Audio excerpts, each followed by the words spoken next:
Over the past year and a half on our channel, we have discussed and ranked many models. We did a video covering Mach, a video about B&M, and we'll make many more videos singling out individual manufacturers. But I had a thought, what if we just make a massive tier list of every single model out there? Now that is really ambitious given there's over 100 models, but I thought we would at least get started. So over the past week, me and Flashwing handpicked a collection of 50 models that we're going to cover in the next 2 weeks. These are the more common models for more prominent manufacturers, so it definitely hits most of the bases in that regard. However, there are a lot more models to cover, so this might be an ongoing series of adding on to this tier list. Anyways, the first 25 models are coming your way, and we have a lot to talk about, so let's just get straight into the video. We are going in alphabetical order today, so we are starting off with the S&S Air Launch. This is a super powerful pneumatic launch coaster that rivals the Intamin Accelerator with what it has to offer.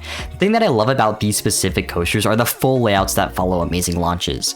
Bullet Coaster and Max Force immediately come to mind as good standouts, and it's definitely a slight edge over Intamin's version when comparing it to coasters like King Nakad, Top Thrill Dragster, and Accelerator, which have basically no layout. A tier. The Intamin Blitz is up next, and this is probably one of the best models on the market right now. We all know it for Velocicoaster, but Toutatis, Batman Gotham City Escape, and Terran are all equally as good. This is one of the most versatile models on the market in terms of diversity and forces and size. You can get a massive Intamin Blitz, which is kind of technically Falcon's Flight, or you can get a smaller family coaster like Cheetah Hunt. The forces are all amazing, and the new lap bars are just the cherry on top to an already amazing model. One thing to mention is this is one of the most well-themed models in general, which is more of a park thing, but it still is worth mentioning. The only downside is the price tag, and that's not an issue for us. S tier. Next up is the Vekoma Boomerang, and we go from one of the best models in the world to one of the worst models in the world. I have had the privilege of never riding a Boomerang, mainly thanks to California's Great America, but that's a long story. Anyways, from reviews and talking with others, Boomerangs are incredibly rough and induce tons of headbanging. It does pull some crazy forces and is dirt cheap, so that's why it's popular, but overall it still is not a good coaster. F tier. The Aero Looper is up next, and these coasters have stood the test of time. Of course, you have the historic Corkscrew, but you have coasters like Viper, Tennessee Tornado, and Canyon Blaster headlining the collection. It still blows my mind how these coasters were hand calculated, and it does show in the profiling and the transitions, but otherwise it's an incredibly forceful and only semi-rough experience. C tier. Before we get into the next segment, here's a quick reminder to join the Discord, link in the description. I love talking to all of you guys there, and we do daily questions and trivia. It's a lot of fun, so I really look forward to seeing you all there, link in the description. Up next is the B&M Dive Coaster, and this is a one-trick pony. You have the drop, and the rest of the ride is incredibly meh. Sometimes there's a second drop, and other times you just go through forceless inversions. It is helped even less by the addition of vest restraints, but it still is a gimmick and a good one at that. It attracts the GP, has good capacity, looks cool. I mean, it is everything a park could want. B tier. The E-Motion coaster is the only really flop in all of Mach's catalog. It was supposed to create a rocking-like movement, but all of what it did was create artificial roughness. While good in concept, it was just executed terribly, and there's only one left in operation, Tuliriki, which is not the best condition to say the least. F tier. The El Loco is up next, and this S&S contraption is the best iteration of an extreme Wild Mouse. You have the small cars and a small layout as a Wild Mouse coaster, but you have inversions and beyond vertical drops mixed in. These coasters provide some funky forces with off-putting laterals and semi-awkward hang time. There are also some airtime mixed in with the beyond vertical drops. I've only been on El Loco, but that is a solid ride and only has a few rough patches. If its counterparts are anything like it, the El Loco is a B tier model. The Gerstlauer Eurofighter is up next. This is a fun, small-scale looper. It definitely is a watered-down infinity coaster, but by no means is it bad. Of course, you have the Takabisha clones to headline this model, but the rest of the catalog isn't as amazing. B tier. Up next is a more rarer model, the B&M Family Coaster. The first two installations of this model are relatively obscure and unheard of because both of them are in China. However, we will be seeing some come to the States next year with the addition of Phoenix Rising and Penguin Trek, so overall it's a solid family coaster model, but super expensive for the genre. C tier. Next up is another family coaster, but this time it's the best family coaster model in the world, and that is the Vekoma Family Coaster.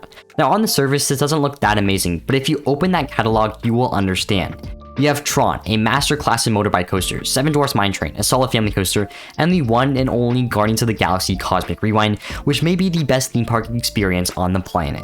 So while this model is small in stature, it absolutely dominates in what it loses in intensity. A tier, but it's mainly just Disney loving Vekoma and using them for all their coasters.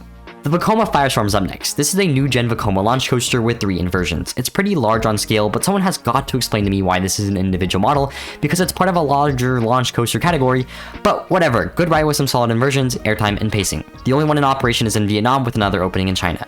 A tier. The B&M Floorless is an interesting take on the sit-down coaster. It has no floor, hence the name, but it really doesn't add much to the ride experience. It's just a semi-better sit-down coaster, but with generally worse layouts. Kraken at SeaWorld Orlando and Medusa at Discovery Kingdom are both pretty good, but beyond that, I don't love this model. C tier.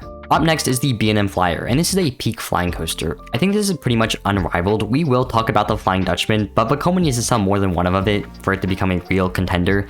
The B&M Flyer is known for their crazy intense pretzel loops and a relatively graceful layout. I absolutely love Tatsu, and Manta is very good as well, but the Superman clones are kinda just meh to me. Flying Dinosaur and Starsky Ripper look like elite coasters that I need to check out someday though. A tier.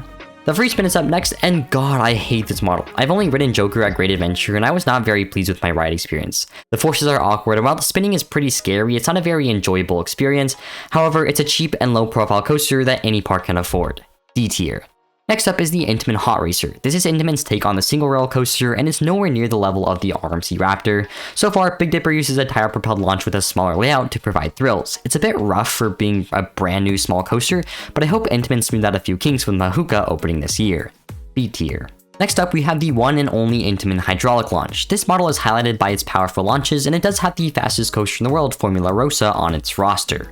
The ride experience that this model provides is superb, but it does lack in reliability. This is the old era of Intamins. You look at coasters like Top Thrill Dragster and Accelerator, and you can only really just shake your head.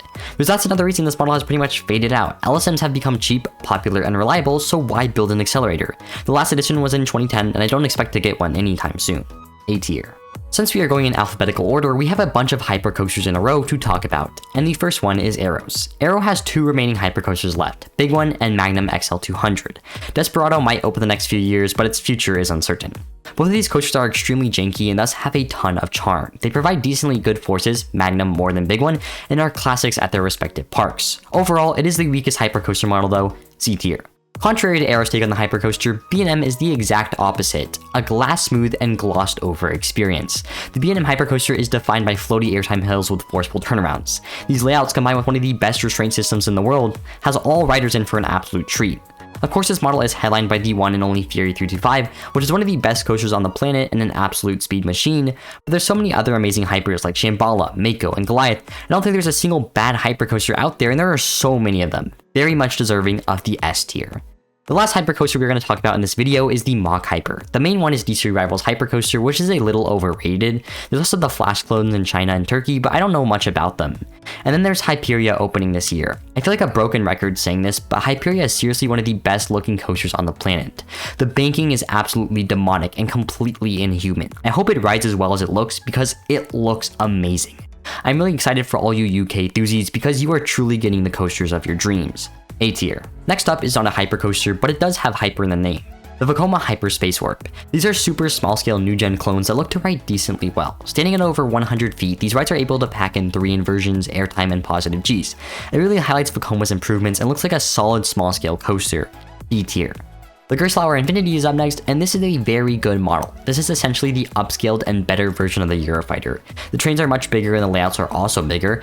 This model is highlighted by Karnan and Smiler, but has amazing supporting cast coasters like Junker, Monster, and Fury.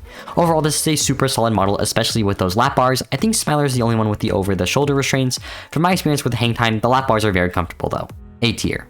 Up next is RMC iBox. This is perhaps one of the best models in the world, and I feel like I don't really need to explain myself.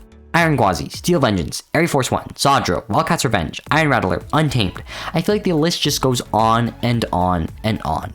RMC iBox provides world-class ejector airtime and has every enthusiast creaming over its forces. It has the perfectly balanced equation of airtime and snappy inversions, and the best part is, it all does that with lap bars. I think it's pretty safe to say that this model belongs in the S tier. The Intamin Impulse is a very interesting model. These are funky inverted launch shuttle coasters that look to have a half-decent ride experience. There's some positive Gs in the valleys and some floating moments on either end of the spikes. The coaster with twists looks slightly more entertaining, but all around a supporting cast coaster model. C tier. Next up is the B&M Invert, and this model has slowly grown on me. I didn't like it at first, but the whip and intensity have grown on me. The elements that this model pulls in rapid succession is outright crazy. The forces on top of that makes for a great coaster. The Batman clones are very short and sweet, and then you have coasters like Montu, Alpengeist, Pyrenees, and Black Mamba to add on to it. It's a near perfect take on the inverted coaster. A tier. The last coaster we are talking about in this video is the Mach Launch Coaster. Mach launches are known for being super weak. If you look at something like Copperhead Shrike, you will understand why.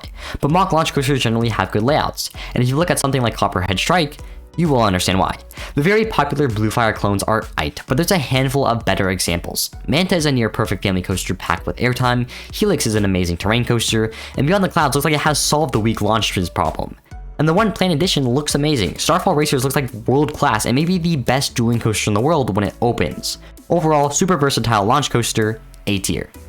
So those are 25 models ranked in a tier list. In next week's video, we will cover 25 more, so make sure to tune in for that one. Let me know if you agree with my decisions in the comment section down below. That's all for today's video, guys. As always, make sure to like and subscribe, join the Discord, link in the description. I'll see you in the next one. Have a great rest of your day.